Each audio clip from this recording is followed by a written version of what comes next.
Esto dice el Catecismo de la Iglesia Católica. Ese es nuestro canal, así se llama.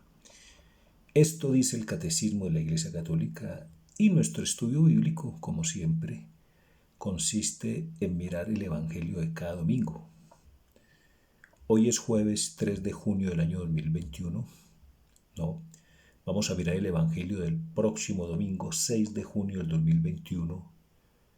Celebramos el Corpus Christi, es decir, Día del Cuerpo y la Sangre de nuestro Señor.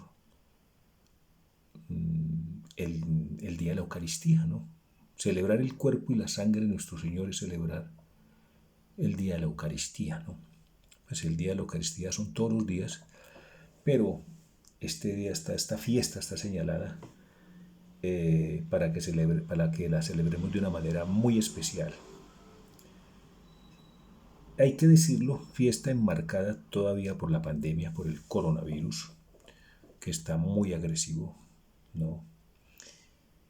Y enmarcada por las protestas sociales, ¿no? Que si bien es cierto que son protestas justas, ¿no? Y la protesta sana es un derecho más que constitucional, es un derecho sagrado. Pero cuando aparece el vandalismo y el terrorismo, pues es evidente que son fuerzas oscuras queriendo desestabilizar a nuestra querida Colombia, porque para nadie es un secreto que Colombia es la joya de la corona para el comunismo. Colombia, a más de ser un fortín democrático, un fortín estratégico, un fortín económico, por encima de todo Colombia es un fortín cristiano, ¿no? Y el cristianismo es el principal escollo que tiene el comunismo, ¿no? Que tiene la masonería para apoderarse del mundo, para apoderarse de todo. Pero bueno, no vamos a hablar de política, vamos a hablar de Corpus Christi, del cuerpo y la sangre de nuestro Señor, y pedirle, como siempre, a nuestro Padre Celestial, en nombre de su Hijo Jesucristo, que nos mande su Santo Espíritu para que este encuentro se haga como Jesús quisiera y merece que sea realizado. Espíritu Santo, ilumínanos y santifícanos. Espíritu Santo, ilumínanos y santifícanos. Espíritu Santo, ilumínanos y santifícanos. Vamos a leer el Santo Evangelio según San Marcos en el capítulo 14, del versículo 12 al 16 y del versículo 22 al 26. Entonces, lectura del Santo Evangelio según San Marcos. Gloria a ti, Señor. Por la señal de la Santa Cruz de nuestros enemigos, líbranos, Señor Dios nuestro, en el nombre del Padre, y del Hijo, y del Espíritu Santo. Amén. El primer día de los ácimos, cuando se sacrificaba el Cordero Pascual, le preguntaron sus discípulos: ¿dónde quieres que vayamos a hacer los preparativos para que comas el Cordero de Pascua? Entonces envió a 2 de sus discípulos con este encargo: id a la ciudad.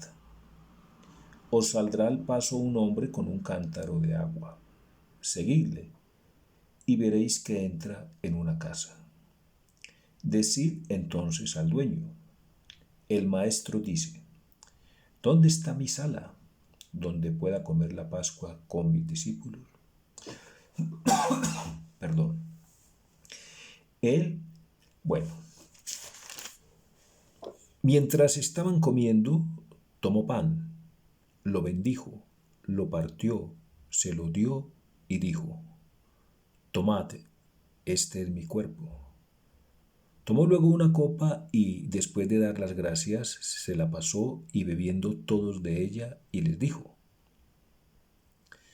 esta es mi sangre de la alianza, que es derramada por muchos. Yo os aseguro que ya no beberé del producto de la vid hasta el día en que lo beba nuevo en el reino de Dios.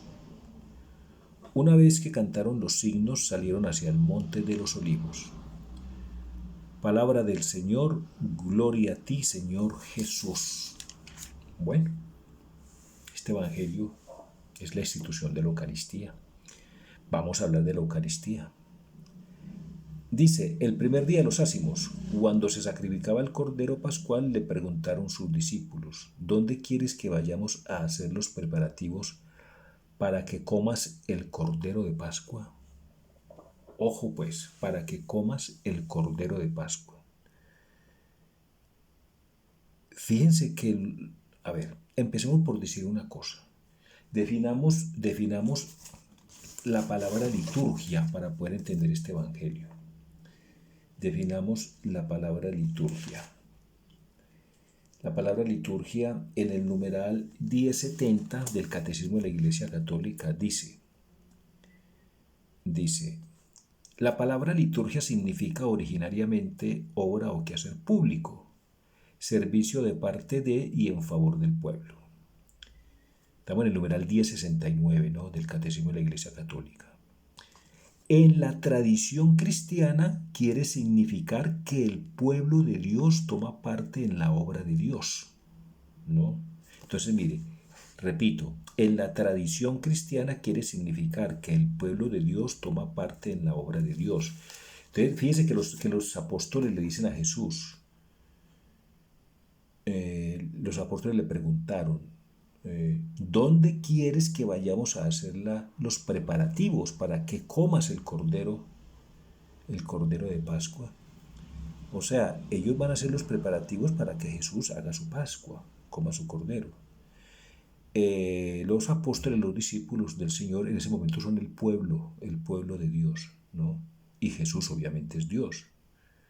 Jesús va a realizar una obra, ¿cuál? Comer el cordero pascual.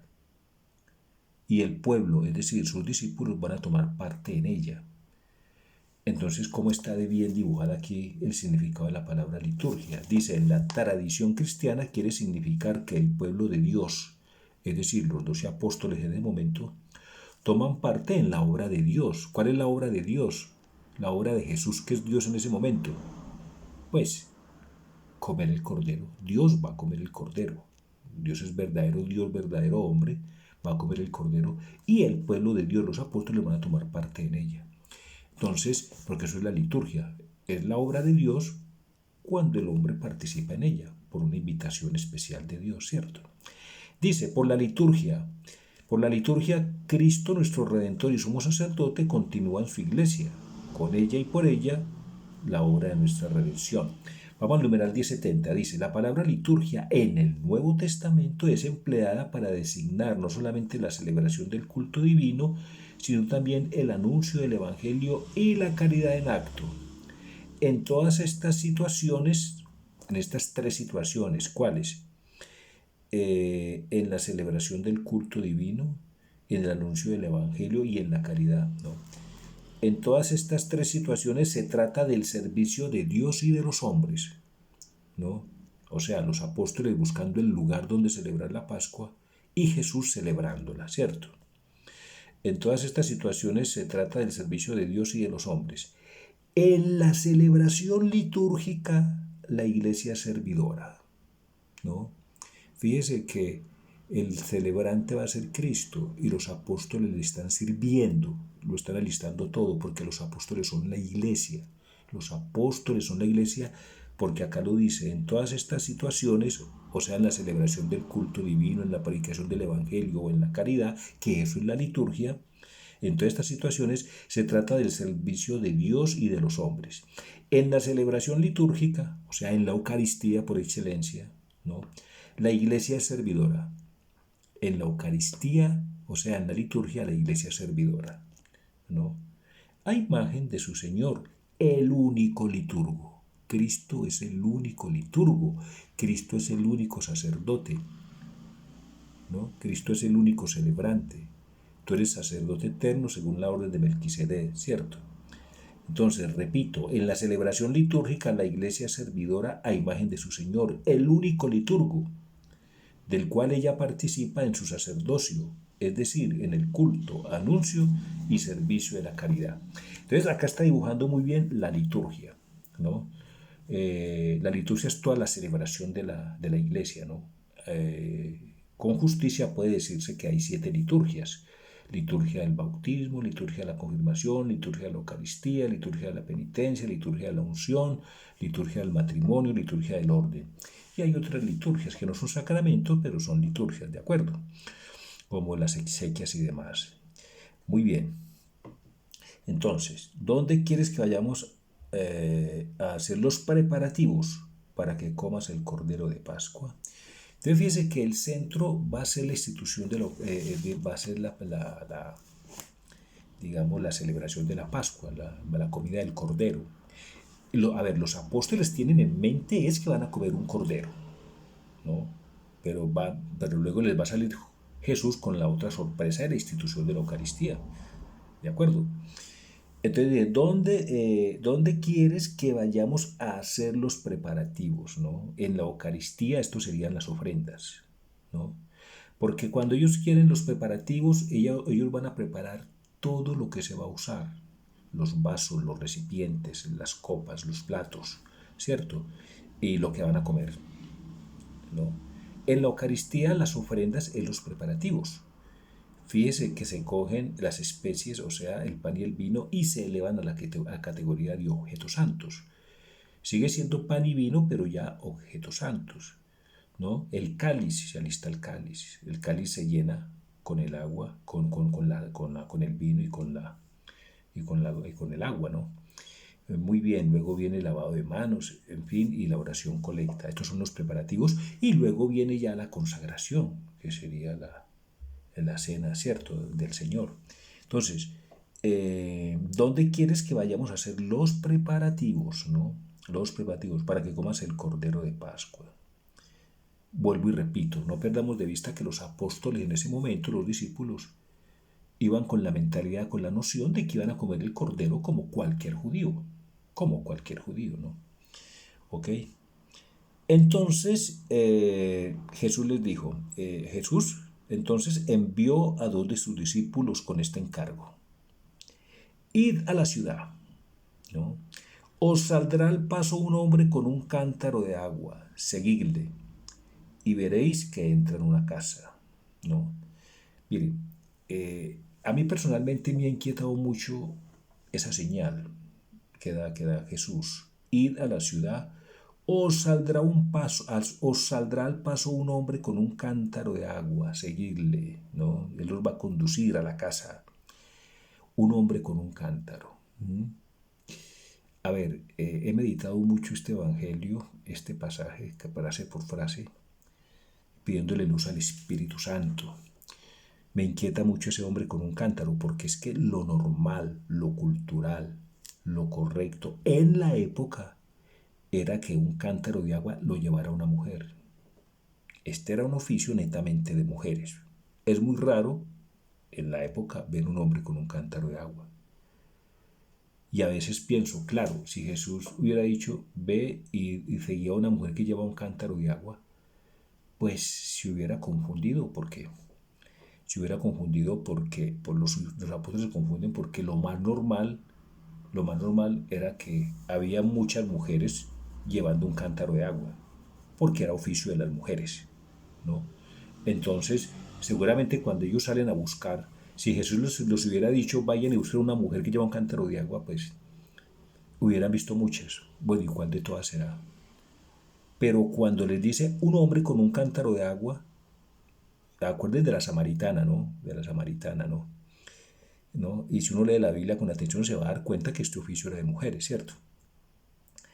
Pero pues era muy raro, un caso especial ver a un hombre con un cántaro de agua. Ese hombre con un cántaro de agua parece salido de las bodas de Caná, ¿no? Un servidor de las bodas de Caná, de aquellos que le hicieron caso a la Virgen María, hacer lo que Él los diga. Cuando Jesús dijo, llena las tinajas de agua, habían 6 tinajas de agua, ¿cierto? Muy bien, no perdamos de vista ese detalle de un hombre con un cántaro de agua, no lo perdamos de vista.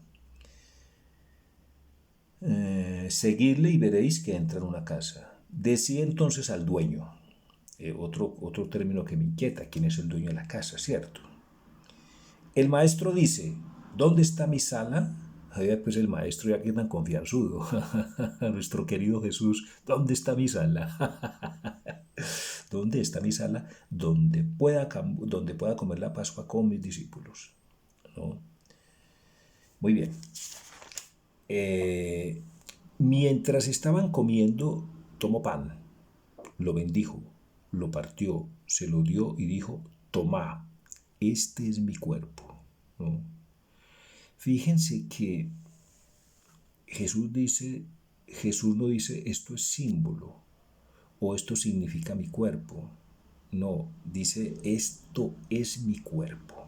¿No? Cuando Jesús levantó ese pan, dijo esto es mi cuerpo. ¿No? ¿No? Yo sin dejar de ser Dios me creo a mí mismo en ese pan y en ese vino. ¿No? Esto es mi cuerpo. Se los dio y dijo, toma, este es mi cuerpo. Tomó luego una copa y después de dar las gracias se las pasó y bebieron todos de ella. Y les dijo, esta es mi sangre de la alianza, ¿no? Que es derramada por muchos. Mire lo que dice acá, yo os aseguro que ya no beberé del producto de la vid hasta el día en que lo beba nuevo en el reino de Dios. Una vez que cantaron los signos, salieron hacia el monte de los olivos. Bueno, bueno. Jesús eternizó este momento. Este momento de la cena del Señor del cenáculo es como el sol. Jesús, Dios creó el sol una sola vez. Pero el sol sigue haciendo su acto por toda una eternidad. El mismo sol que creó Dios en el Génesis, ¿no? En la creación, pues cuando el inicio de la creación, es el mismo sol que alumbró a Adán, el mismo sol que alumbró a Noé, el mismo sol que alumbró a Abraham, el mismo sol que alumbró a Moisés, el mismo sol que alumbró a David, el mismo sol que alumbró a los profetas, es el mismo sol que alumbró a Jesús de niño, es el mismo sol que alumbró a Jesús en la cruz. ¿No? El sol es el mismo, el sol es el mismo. Entonces, y han pasado muchos años y el sol es el mismo y sigue siendo, sus rayos son los mismos y sus componentes son los mismos, ¿no? Fuego, luz y calor. Pues bien, ese acto que hizo Jesús en el cenáculo se eternizó y es el mismo. Han pasado más de 2000 años y es el mismo acto. Miren, ¿por qué es el mismo acto? Miremos. Ese día Jesús hizo muchos prodigios, ¿no? En su santísima humanidad, a ver, ese día del cenáculo de la última cena, Jesús llamó a todos los sacerdotes que iban a tener vida sobre la tierra, desde el primero hasta el último, y los ocultó dentro de su santísima humanidad. Y los apóstoles veían era Jesús, no veían esa cantidad de sacerdotes que habían dentro de él. Entonces, él ocultó a los sacerdotes dentro de sí mismo para que cada vez que uno de esos sacerdotes celebre, lo oculte a él. Por eso el sacerdote es la persona in Christi, ¿no? In persona Christi capiti, ¿no? Puede ser el sacerdote que sea, pero por dentro de ese sacerdote está Cristo. Es la piel del sacerdote, pero por dentro está Cristo. Ese mismo prodigio lo hizo con el pan, ¿no? Él llamó a todos los panes, a todas las hostias que iban a tener vida, o sea, sí, todas las hostias que iban a existir desde la primera hasta la última, y las ocultó en ese pan, ¿no? Las ocultó en ese pan. Los apóstoles veían solo un pan en ese momento, pero dentro de ese pan estaban todas las hostias que iban a ver hasta la última, ¿no? Y así como ese pan ocultaba todas las hostias, ahora siempre que vamos a misa y estamos en la consagración, cada hostia oculta ese pan de la última cena. Lo mismo con la mesa, el altar. En ese altar Jesús llamó a todos los altares que iban a haber sobre la tierra desde el primero hasta el último y los ocultó en ese altar del cenáculo.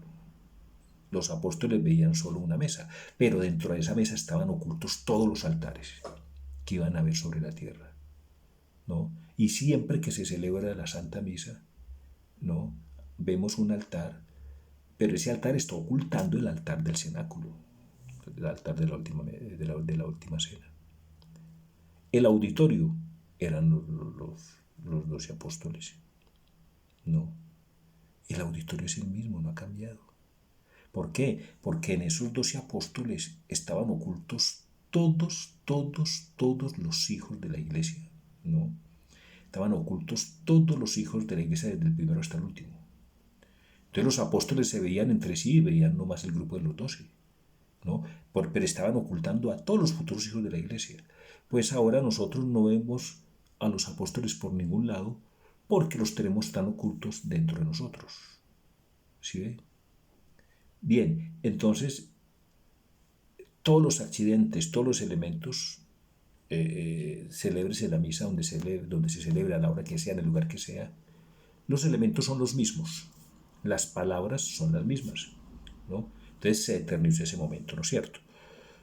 Muy bien, muy bien. Vamos, y yo quiero que veamos este mismo evangelio en Lucas, ¿no? En Lucas 14, Lucas 22, 14. Pongámosle mucha atención, dice, la cena pascual del 14 al 18, Lucas habla de la cena pascual, ¿no? En el capítulo 22. Y del 19 al 20 habla de la institución de la Eucaristía. En fin, Lucas habla de dos cenas. La última cena, cuando dice la última cena, se está refiriendo a la última cena jurídica, la última cena legal, o sea, la cena judía, ¿no? El último rito judío de Jesús, comer el cordero, ¿no? Comer el cordero, ¿no? Vamos a leer, ¿no? En Lucas dice, versículo 14, capítulo 22, dice, cuando llegó la hora,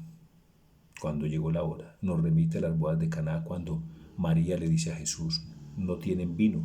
Jesús le dice, ¿y a mí qué? No ha llegado mi hora, ¿no? Entonces, cuando llegó la hora, ¿no?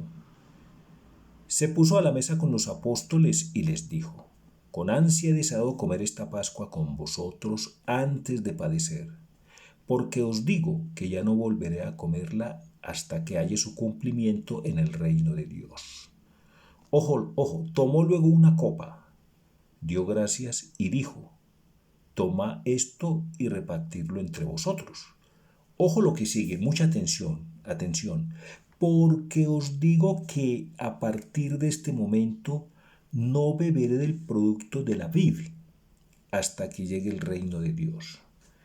Quiere decir pues parece que dijera este evangelio que la última copa de vino sacado de la uva que se tomó Jesús sobre la tierra fue cuando estaba terminando su cena jurídica, su cena judía, ¿no?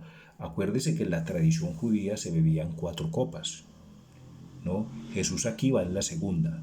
La primera fue la de bienvenida, seguramente. Esta es la segunda copa. Vamos a la institución de la Eucaristía, pero no perdamos de vista este detalle, ojo, ojo. Tomó luego una copa, dio gracias y dijo, toma esto y repartirlo entre vosotros, porque os digo que a partir de este momento no beberé del producto de la vid hasta que llegue el reino de Dios. Jesús se está tomando la última copa de vino, fruto de la uva, fruto de la vid, para terminar la cena judía, la cena legal, la cena jurídica, ¿no? La cena de la ley, ¿cierto? Vamos al versículo 19, institución de la Eucaristía, ¿no? No perdamos de vista este detalle, ¿no?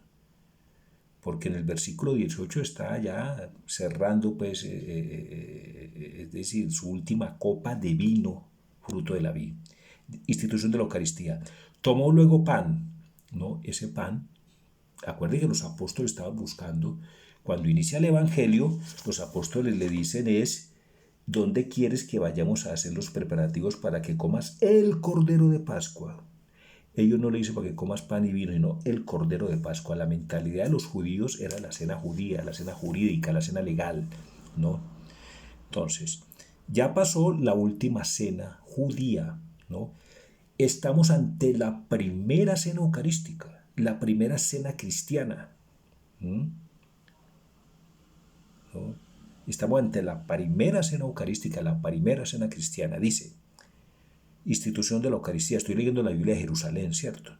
Versículo 19 del capítulo 22. Tomó luego pan.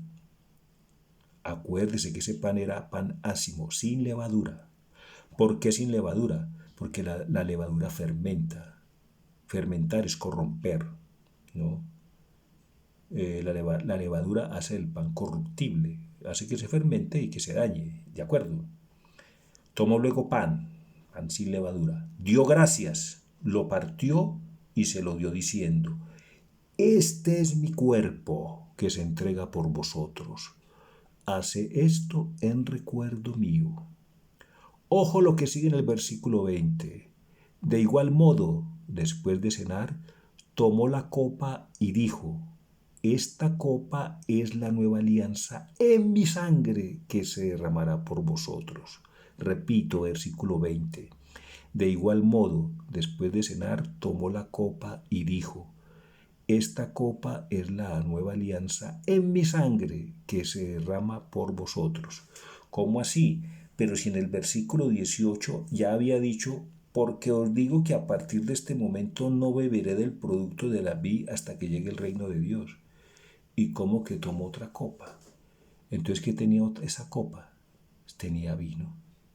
Pero si dijo que no volvería a tomar en el versículo 18, ¿cómo que en la institución de la Eucaristía vuelve a tomar vino?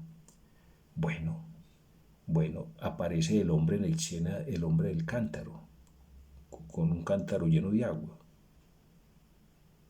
¿Será que Jesús, esa agua que estaba en el cántaro, la convirtió en vino como ocurrió en las bodas de Caná? Porque es que el versículo 18 es muy claro, porque os digo que a partir de este momento, ¿cuál? Cuando está terminando la cena jurídica, la cena legal, la cena de la ley, la cena de los judíos, que eran con un cordero, no beberé del producto de la vid, no beberé del producto de la vid hasta que llegue el reino de Dios. Y en la institución de la Eucaristía tomó una copa y dijo, esta copa es la nueva alianza en mi sangre. Claro, así como era un pan ácimo sin levadura, porque la levadura fermenta, pues tenía que ser un vino sin levadura, ¿no? Pero si tiene presencia de uva, tiene presencia de... si tiene presencia de uva, tiene presencia de levadura, porque lo que se fermenta es la uva, ¿no? Sí, entonces, bueno, entonces, ¿cómo es la cosa entonces? Bueno, aparece este hombre con el cántaro de agua que inquieta tanto. ¿No será que esa agua la convirtió en vino? Y ya no es un vino corruptible porque no tiene levadura. Y se estaría cumpliendo lo que dice Lucas, ¿no? Él ya está viviendo, es un vino, no fruto de la vid, sino ya es su sangre. El agua convertido en vino, no tiene parte corruptible por ningún lado. Y entonces aparece el dogma de la Inmaculada Concepción aquí. ¿Por qué? Porque es que Jesús tomó su sangre de su querida mamá, la Virgen María, ¿no? Y el dogma de la Inmaculada Concepción dice que la Virgen fue concebida sin pecado original, sin mancha alguna, es la Inmaculada, es la llena de gracia. Viendo el dogma de la Inmaculada Concepción de una forma cinematográfica, es como si Dios se planta cuando se iba a concebir la Virgen María, ¿no? Y detiene, hace un retén y detiene al pecado original y a cualquier pecado, a cualquier mancha. Y dice, alto hay pecados, pecado original y el resto de pecados. Alto hay mancha, todas las manchas deténganse ahí. Cualquier mancha de extranjerismo, de paganismo, ¿no? Porque pagano quiere decir extranjero, pero por encima de todo quiere decir que adoraba a dioses extranjeros. Entonces, sea cual sea el significado, es una mancha. Porque si paganismo se refiere a extranjero, estaba sujeto a que ese extranjero adoraba a dioses extranjeros, ya es una mancha, ¿no? Entonces, el dogma de la Inmaculada Concepción, viéndolo de una forma cinematográfica, sería así. Jesús hace un retén y detiene a todos los pecados. El pecado viene cabalgando, viene caminando a través de toda la historia de la salvación. Pero Jesús hace un retén. Dice, deténgase ahí, que no pase nadie hasta que yo no haga esta criatura, la Virgen María. ¿Por qué? Porque ella tiene que ser pura y sin mancha. Porque en ella va a habitar, va a ser la primera mansión, la primera residencia de mi Hijo y del Espíritu Santo. ¿De acuerdo? Y de la Trinidad en general, porque la Trinidad es indivisible. Entonces en la Eucaristía, cuando uno escucha, para ofrecer un sacrificio puro y sin mancha, desde donde nace el sol hasta el ocaso, hasta el ocaso, hasta el ocaso. O sea que el pan no podía tener levadura porque tendría un elemento corruptible, algo que lo degrada. El vino igual tenía que ser puro, ¿no? El vino se va a transformar en su sangre, ¿no? O sea que esa sangre del cáliz es la sangre de Cristo. Pero Cristo tomó la sangre de la Virgen María. Cristo tomó la sangre de la Virgen María. Qué forma tan linda como hace presencia el dogma de la Inmaculada Concepción. Por eso, ese comentario de que por las venas de Cristo corrió sangre pagana, con esta reflexión, pues no cabe. No cabe porque si se acepta que por las venas de Cristo corrió sangre pagana, se desbarata el dogma y todo este aparato de fe. Sí, teológicamente creo que no tiene espacio ese comentario, que por la sangre de Cristo corrió sangre pagana, porque entonces el dogma se echa por tierra el dogma y la misma Eucaristía. Porque así dice, para celebrar un sacrificio puro y sin mancha, desde donde nace el sol hasta el ocaso. Entonces, a ver, el cuerpo y la sangre de Cristo. Muy grande. Esto es muy grande porque esto esto no es una figura, no es un símbolo, no. La hostia consagrada es el mismísimo Cristo, ¿no? ¿No? Y ese vino consagrado es la mismísima sangre de nuestro Señor Jesucristo, ¿no? No son símbolos, no son figuras, no, es una realidad.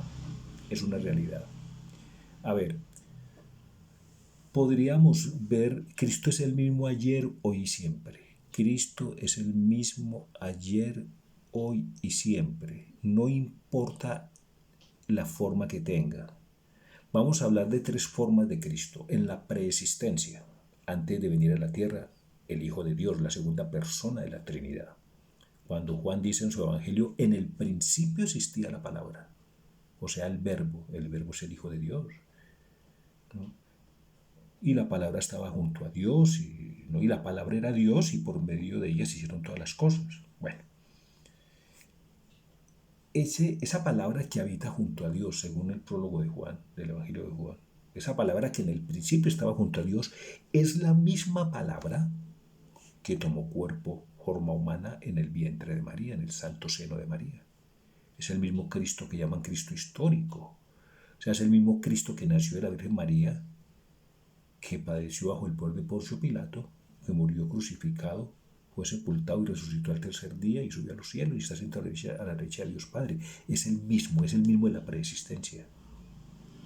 Ese mismo Cristo que nació de la Virgen María, óigame bien, ese mismo Cristo que nació de la Virgen María y que fue muerto y resucitado, es el mismísimo Cristo que habita en la hostia consagrada, ¿no? Son los tres estados de Cristo.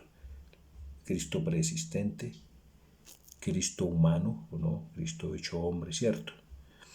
Y el Cristo sacramental, son los mismos. No son tres diferentes, no, es el mismo. Es el mismo. Hablar de tres Cristos sería, no sé, herejía. No, Cristo es el mismo ayer, hoy y siempre. Miren, esto es tan sencillo como esto.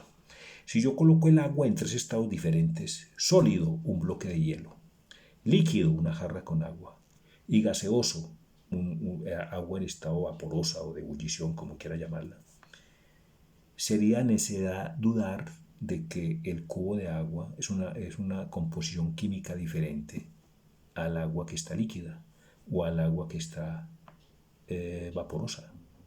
No, a pesar de tres estados tan diferentes, es una sola, es agua. Solo tenemos un elemento nomás, agua, pero tiene estados muy diferentes, que se puede diferenciar claramente un estado del otro. Así es nuestro Señor el de la preexistencia, el Señor que se humanizó en la persona divina de Cristo, que nació de la Virgen María, y el Señor que está en el Santísimo Sacramento. Los tres son los mismos. Los tres es el mismo, son tres estados, pero la persona es una sola. Son tres estados diferentes, pero la persona es una sola, la segunda persona de la Santísima Trinidad. Bien, como Cristo está presente en la Eucaristía, en la hostia, vamos a confiar cada vez más en la Eucaristía, ¿no? Vamos a confiar más, sigamos usando tapabocas, sigamos usando gel, los medicamentos, y confiemos en eso, confiemos y obedezcamos, pero confiemos más en la Eucaristía, porque es que mire la grandeza de la Eucaristía, está en nuestro Señor, ¿no? Y confiemos en la Eucaristía y pidámosle a nuestro Señor en la Eucaristía, que está ahí presente, inclusive entra en nosotros, ¿no? Pidámosle que nos libre de las fauces de ese león diabólico que se llama comunismo. Pidámosle al Señor en la Eucaristía, que está entre nosotros, pidámosle que libre a Colombia del comunismo, que lo libre del comunismo, porque Colombia es la joya de la corona para el comunismo, ¿sí? Y el comunismo quiere tomarse a Colombia, eso es evidente. El que no lo ve así está ciego. Gloria al Padre, y al Hijo, y al Espíritu Santo, como era en el principio, ahora y siempre, por los siglos de los siglos. Amén. No olvidemos nunca nuestra antífona: protégeme, Señor, que me refugio en ti. Él es la única protección verdadera, ¿no?